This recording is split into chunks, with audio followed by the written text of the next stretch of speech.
আজ এখানে সকলের সামনে দাঁড়িয়ে খুব ভালো করে ভেবে বলো, তোমার মা কিন্তু অলরেডি মিতুলদের বাড়িতে গিয়ে কথা বলে এসেছেন। দেখো, আমাদের কিন্তু আর ব্যাক আউট করার কোনো উপায় থাকবে না যদি ওরা রাজি হয়ে যান। কি বলেছো মা? আমি যেটা বলে এসেছি সেটা তো জানা উচিত, ডোডো, বোঝা উচিত। আমি এটাই বলে এসেছি ওদের যে মিতুলকে আমি আমার বাড়ির পুত্রবধূ করতে চাই। ডোডো, ওভাবে আমার দিকে তাকিয়ে কোনো লাভ নেই। তুই আমায় নিজে মুখে বলেছিস, তুই যদি তুতুলের মুখে এটা শুনতে পাস যে ও তোকে অ্যাকসেপ্ট করবে কি করবে না, তাহলে তাহলে আর তোর অসুবিধে থাকবে না অন্য কাউকে বিয়ে করার। সেক্ষেত্রে একটা অজানা মেয়ে তোর জীবনে আসবে, তার থেকে এটা বেটার না মিতুল আসুক। তাছাড়া মিতুল তোমার কত খেয়াল রাখে বলো তো। সেদিন তুমি ওকে যখন অত অপমান করলে, এরপরেও যখন ওর বাড়িতে গিয়ে তুমি ডেকেছো, কিন্তু তোমার সঙ্গে যেতে দ্বিধা করে। আমি তো বলিনি, আমার অমত আছে। আমি তো তোমাকে একটা কথাই বলবো আয়ুষ, এতদিনে তোমার সুবুদ্ধি হয়েছে।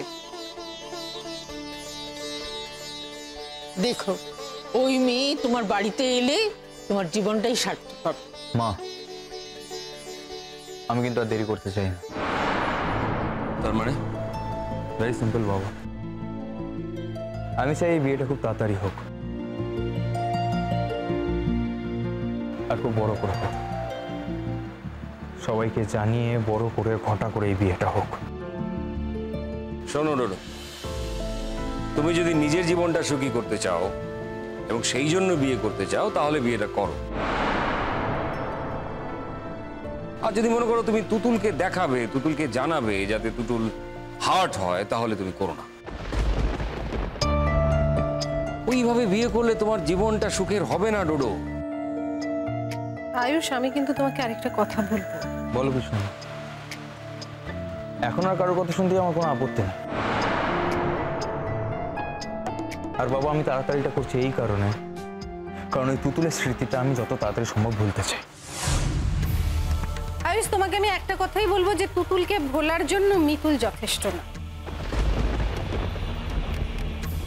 তুমি তুতুলকে ভুলবে, তুতুলের কারণেই তুমি তুতুলকে ভুলবে।